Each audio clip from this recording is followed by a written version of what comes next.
Alors on est le 9 août et je suis très contente de vous retrouver aujourd'hui dans une nouvelle vidéo.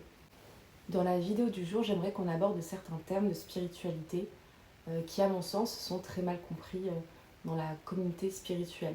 Je réalise aujourd'hui, donc ça fait maintenant depuis 4 ans que je suis sur un chemin d'éveil spirituel et je réalise qu'il y a des termes que je comprenais à l'époque, dont je comprenais le sens littéral on va dire, et dont j'avais une certaine idée, une certaine appréhension. Et au fur et à mesure de l'expérience et de mon avancée donc, sur ce parcours d'éveil, je réalise que certains termes sont très mal compris en fait. Et le fait qu'ils soient très mal compris, ça fausse en quelque sorte un petit peu l'avancée dans son parcours d'éveil, puisqu'on prend un petit peu donc des vessies pour des lanternes. Je sais qu'il y en a qui s'amusent beaucoup de mes expressions. J'aime bien donner des expressions un petit peu comme ça, désuètes. Bref, ce n'est pas le sujet aujourd'hui. Ce que je veux dire, c'est que la compréhension qu'on a d'une chose sur un parcours d'éveil diffère vraiment de l'expérience que l'on a acquise. Et donc moi, je fais ces vidéos pour vous donner mon avis à l'instant T, à un instant qui est un peu plus avancé que ce qu'il était il y a 4 ans, donc quand je suis rentrée dans ce parcours d'éveil, en espérant que ça pourra vous aider à avancer plus vite, même si tout ça reste de la théorie en fait. Tant qu'on ne met pas les choses en pratique, tant qu'on ne les vit pas par l'expérience, elles n'auront jamais la même saveur que quand on les a acquises par l'expérience. Mais ceci étant dit, ça ne coûte pas plus cher pour moi quand même de vous partager ces retours d'expérience et ce que j'ai compris de ces retours d'expérience. Et aujourd'hui donc, on va aborder le sujet de l'amour inconditionnel. L'amour inconditionnel qui est un terme qu'on retrouve beaucoup en spiritualité, notamment sur des parcours amoureux. On dit qu'il faut atteindre un stade d'amour inconditionnel. Et jusqu'à, il y a encore quelques jours, la signification, l'énergie que je donnais à ce concept d'amour inconditionnel était complètement différente du crédit que je lui apporte aujourd'hui. Et ce déclic que j'ai eu par rapport à l'amour inconditionnel m'a en tout cas personnellement beaucoup aidée. Donc pour ceux qui me suivent depuis quelques temps, vous savez que moi je suis du courant de la non-dualité, c'est-à-dire que je pense qu'il existe 2 plans de conscience. Je pense qu'il existe la conscience, c'est la seule chose réellement réelle et tangible dans ce monde, la conscience. Et dans cette conscience, il existe 2 points de vue de conscience, le point de vue relatif et le point de vue absolu. Ce qu'on appelle le point de vue relatif, c'est relatif à l'ego, au personnage, donc à cette personne que je suis en train d'incarner à l'instant T. Le point de vue absolu, c'est l'énergie, une fois qu'elle n'est plus incarnée dans un corps de matière, qui n'est que un, qui n'est qu'unité. Et on peut appeler ça, alors je crois que sur les chaînes anglophones, ils appellent ça le God State, donc le point de vue divin, on va dire. Et ensuite, donc, le point de vue relatif, c'est le Human State, donc le point de vue humain. Donc bon, là, je vous donne tout un tas de termes et de mots, mais tout un lien entre eux à la fin. Donc pour moi, en fait, comme on comprend le mot amour inconditionnel au départ de son parcours d'éveil, c'est au point de vue humain, au point de vue relatif. Ce que je veux dire par là, c'est que on accorde un sens au mot en se basant sur l'expérience humaine. C'est-à-dire que l'amour inconditionnel, on prend le terme amour et on lui rattache des émotions physiques qui sont assimilées donc, à cet état humain et donc inconditionnel sans condition. Ce qui veut dire qu'on pourra se dire par exemple que l'amour inconditionnel, c'est être amoureux d'un partenaire tout en lui laissant le libre choix de faire ce qu'il veut. Mais dans le sens amoureux que l'on donne au terme, c'est un terme humain, rattaché à des sentiments humains. En fait, tout cela, ce terme amour inconditionnel, est rattaché à un état humain, en relation avec un état humain, un plan de matière humain. Or, en fait, en spiritualité, tout ce qui touche à la spiritualité devrait toucher au stade divin, donc au point de vue absolu. Et en fait, l'amour inconditionnel, ce n'est pas un état amoureux au sens humain du terme. Ce qu'on appelle amour inconditionnel, en fait, c'est un état de paix, tout simplement. Ce n'est pas un état qui a attrait à des sentiments amoureux, à des sentiments humains, entre guillemets. l'amour inconditionnel, toucher l'état d'amour inconditionnel, être dans l'amour inconditionnel, c'est être dans un état de paix rattaché au point de vue divin. C'est se rapprocher de son être divin. Et quand je dis se rapprocher de son être divin, vraiment, ça n'a aucune connotation de l'amour au sens que vous l'entendez d'un point de vue terrestre. Ce n'est pas une histoire de cœur, ce n'est pas une histoire de sentiment en relation avec quelqu'un d'autre, puisque dans l'unité, il n'y a que le un. Donc il n'y a pas moi et l'autre, et pas moi et l'amour que je porte à l'autre. Donc l'amour inconditionnel, littéralement, c'est un état de paix totale et complet, où on n'est plus dans le besoin. L'amour inconditionnel, c'est un état où il n'y a plus, comment expliquer ça ? Il n'y a plus d'enjeu. C'est sortir réellement de cet état égotique, de cet état de personnage avec des envies, des désirs, des projets, des challenges, des buts. C'est sortir de tout ça pour retourner à un état de paix où le rien cohabite avec le tout. C'est fou parce que parfois quand je m'entends parler, je me dis que si je m'étais entendu parler comme ça il y a 2-3 ans, je me dirais que j'ai viré complètement zinzin. Mais vraiment, donc ouais, l'amour inconditionnel, c'est cet état de paix où il n'y a besoin de rien. Mais pas un besoin de rien humain. Parce que là encore, en fait, chaque mot qu'on utilise, on lui rattache une connotation humaine. Mais quand je dis besoin de rien, ce n'est pas du coup vivre en autarcie avec des chèvres dans le Larzac, comme dirait une amie à moi. Avoir besoin de rien, c'est juste être ramené à son état divin. Et en fait, il n'y a pas d'enjeu. Il n'y a pas de but. Il n'y a pas... Vraiment, le mot enjeu, pour moi, c'est le mot qui se rapprochera le plus de ce que je pense et de comment je peux l'exprimer. Il n'y a pas d'enjeu car il n'y a pas de jeu. Il n'y a pas de petits jeux humains. Donc, il n'y a pas d'enjeu. Quand on vous dit aussi, par exemple, pour pouvoir avoir une relation stable avec quelqu'un, il faut être dans l'amour de soi. Là encore, on y apporte au mot amour cette connotation humaine. Donc, s'aimer, être amoureux de soi-même. Donc on s'imagine qu'il faut ressentir des sentiments d'amour, d'admiration, de valorisation envers soi. Mais cet amour-là, en fait, c'est un amour humain. Et l'amour de soi, ce n'est pas l'amour humain, c'est juste retourner à son état divin. Et où il n'y a plus d'enjeu, en fait. Vraiment, c'est assez compliqué à exprimer et c'est tellement dommage que les mots soient si limitants. Mais par exemple, quand on vous dit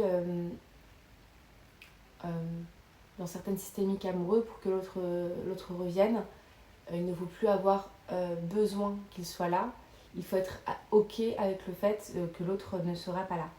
En fait, c'est même pas ça, ça va au-delà de ça. C'est même pas être OK ou pas OK. C'est sortir de cet enjeu d'être OK ou pas OK et juste revenir au soi divin où il n'y a pas d'enjeu.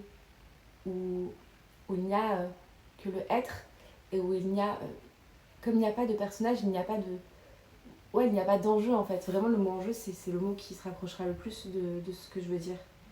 Il y a juste le être dans le moment présent. Et là encore le moment présent c'est un terme, je ne vais pas dire galvaudé, mais c'est un terme qui est mal compris, car l'instant présent ce n'est pas l'instant présent humain de ce petit personnage qui vit dans le présent avec en occultant un passé, un futur. L'instant présent c'est le tout, c'est l'infini en fait. Dans l'instant présent, il y a l'infini. Et dans l'instant présent, il n'y a ni début ni fin. Dès lors qu'on pense au début, à la fin, on n'est plus dans l'instant présent, on est dans l'état humain égotique en fait. Et être dans l'instant présent, là encore une fois, c'est juste retourner à l'état divin, sans besoin, sans enjeu, sans préférence, sans paix, sans guerre, sans rien. C'est juste la possibilité du tout. Et vivre dans l'instant présent, c'est juste retourner à cet état divin où en fait, ce qui se passe à l'instant T n'a aucune importance car cet instant T est infini et il n'y a pas d'enjeu. Il n'y a pas d'enjeu, c'est celui de être.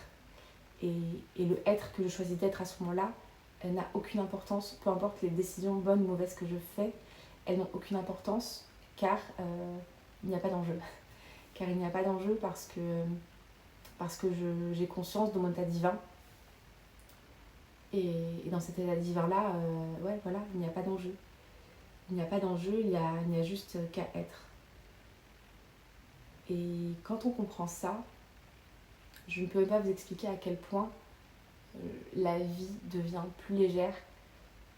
Tous les fardeaux de peur, de projection, de tout, en fait, tous ces enjeux qu'on met sur la vie, tout ça disparaît comme ça. Et quand tout ça disparaît, il y a vraiment, c'est un soulagement.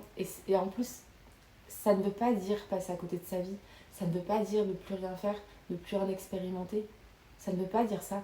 Parce que même en comprenant ça, on continue à avoir des envies, des projets, des rêves, etc., etc. Mais ces envies, ces rêves, ces projets se jouent à un autre niveau de conscience, en fait. Ils se jouent sans enjeu. On le fait en conscience des choses. Et on n'y apporte plus cette notion d'enjeu, en fait. On ne porte plus de crédibilité à l'histoire. Tout ça, tout ce qu'on vit, ce sont des histoires, c'est une histoire. Et tant qu'on ne se rend pas compte que c'est une histoire, on prend l'histoire premier degré, on la prend sérieusement, et c'est ça qui engendre des peurs, de la douleur, de la joie, de la peine. Alors pour la joie, forcément, on n'a pas envie d'éradiquer, puisque c'est un sentiment agréable, mais tout ce qui est de l'ordre du sentiment négatif, on s'en passerait bien, parce que souvent ce sont des choses qui nous bloquent pour profiter pleinement de cet instant présent qui nous est offert. La seule façon de sortir de ces peurs, de ces blessures, de sa douleur, c'est vraiment de vous rappeler à qui vous êtes, cet état divin que vous êtes, dans lequel il n'y a ni enjeu, ni amour, ni haine, ni rien de tout cela. Il y a juste la possibilité du tout. Et ça me ramène à un autre sujet que j'avais envie d'aborder. Je pensais en faire une autre vidéo, mais finalement, comme celle-ci n'est pas très longue, et je peux aborder le sujet ici. En manifestation, on nous dit qu'on peut switcher d'une réalité quantique à une autre. C'est un peu... on vous dit en fait que ce n'est pas l'environnement que vous changez, c'est vous juste qui switchez d'une réalité alternative à une autre, où les personnes, les décors sont les mêmes, mais les histoires sont différentes, grosso modo. Je ne sais pas si c'est très clair, et pour ceux qui n'auront jamais entendu parler du sujet, peut-être que ce ne sera pas clair du tout. Mais bref. Donc il y a comme cette infinité de réalités parallèles, et c'est vous qui switchez d'une réalité à une autre selon ce que vous manifestez, on va dire. Et c'est quelque chose avec lequel je suis d'accord et pas d'accord en même temps, parce que là encore c'est compris sur un terme pleinement humain. Quand on vous parle d'une infinité de réalités parallèles, le cerveau humain se figure des réalités qui sont en train de se jouer à l'instant T en même temps. C'est-à-dire qu'en même temps qu'il y a Charlotte dans cette réalité qui fait une vidéo, dans une autre réalité, il y a une autre Charlotte qui fait une vidéo, etc., etc. Mais en fait, ce n'est pas vraiment ça. Quand on dit qu'il y a une infinité de réalités parallèles où tout est possible et où tout se joue, là encore, c'est un point de vue humain. Ces réalités parallèles, concrètement, n'existent pas. C'est comme si vous preniez une feuille de papier et que vous vouliez commencer à écrire une histoire. En fait, tant que vous n'avez pas posé les mots sur la feuille, toutes les histoires existent. Elles existent dans votre tête, elles existent en fait. Tout en même temps, elles existent. Mais il n'existera dans le concret, dans la 3D, que celle que vous déciderez d'écrire sur la feuille en fait. Mais les autres existent, mais elles n'existent pas en même temps. Et les réalités parallèles, c'est pareil. Ce sont des réalités qui existent dans la possibilité d'être, mais qui n'existent pas concrètement dans l'être. Et switcher d'une réalité à une autre, c'est juste sur cette feuille, vous commencez à écrire et puis finalement vous voulez changer de réalité, donc vous gommez et vous prenez l'idée d'une autre réalité et vous l'écrivez. Mais en fait c'est fou parce que plus j'avance vraiment sur ce parcours d'éveil, plus je me rends compte que tout est et rien n'est à la fois. Et c'est un côté un peu extraordinaire que je ne saurais même pas décrire avec des mots, mais vraiment une fois qu'on commence à capter un petit peu comment les choses fonctionnent, mais la vie vous paraît tellement belle, tellement légère, tellement simple en fait, simple. Et on se rend compte que la vie, elle a toujours été simple. Elle a toujours été simple et c'est l'humain qui a toujours compliqué les choses. Tout est simple parce que rien n'existe et tout existe en même temps. Et il n'y a que vous qui puissiez faire le choix d'expérimenter le tout, le rien, en fait tout ce que vous voulez. Et toutes les barrières que vous figurez être, tous les enjeux que vous figurez être n'existent pas. Rien n'existe. La seule chose qui existe, c'est le être, c'est cet instant présent où tout est possible. Et, et voilà, je sais pas trop où je veux en venir avec cette vidéo, mais c'est juste une réflexion que je me suis fait il y a quelques jours, donc notamment sur l'amour inconditionnel, qui n'est pas un amour amoureux, qui n'a rien d'un sentiment humain rattaché à l'amour, au désir, à cette histoire amoureuse. Amour inconditionnel, ça signifie uniquement paix. C'est la paix, c'est le point zéro, le point de neutralité, le point où tout coexiste en même temps et où rien n'existe à la fois. C'est un état de paix, c'est l'état divin. C'est l'état divin dans lequel il faut, entre guillemets, se trouver si on souhaite approfondir ces notions de manifestation. C'est l'état qu'il faut atteindre pour pouvoir justement prétendre à contrôler, entre guillemets, tout ce que cet être humain que l'on incarne est en train de vivre dans cette vie. Voilà. Eh bien écoutez, une vidéo très nébuleuse pour ceux qui arriveraient juste sur un chemin d'éveil spirituel. Mais vraiment, quoi qu'il en soit dans la spiritualité, si réellement vous désirez avancer dans un parcours d'éveil, commencez réellement par enlever toute connotation humaine aux mots, aux termes, aux expressions, aux concepts que vous entendrez, lirez, apprendrez. Dès qu'on colle une définition basée sur des perceptions physiques humaines, cela fausse complètement le concept. L'amour inconditionnel, ce n'est pas l'amour amoureux. Ça n'a rien à voir avec l'amour amoureux. Être dans l'amour inconditionnel pour l'autre, ce n'est pas un amour où on est prêt à tout accepter. C'est juste un état de paix. On se rappelle qu'en fait l'autre n'existe pas plus que moi-même, que l'autre n'est qu'une projection de moi-même. Et c'est être dans cet état de non-dualité, cet état de compréhension de comment les choses sont, comment elles fonctionnent, pour se rendre compte qu'en fait, il n'y a pas d'enjeu. Pour se rendre compte qu'il n'y a pas d'histoire, que les seules histoires que l'on vit, c'est celles qu'on se crée. Mais littéralement, à la base, il n'y a pas d'histoire, il n'y a pas d'enjeu, il n'y a rien. Il n'y a rien si ce n'est la conscience et l'expérimentation de la conscience par elle-même. Voilà. Écoutez, ce sera tout pour moi pour aujourd'hui. D'ici une prochaine vidéo, je vous souhaite une très bonne fin de journée et je vous dis à bientôt.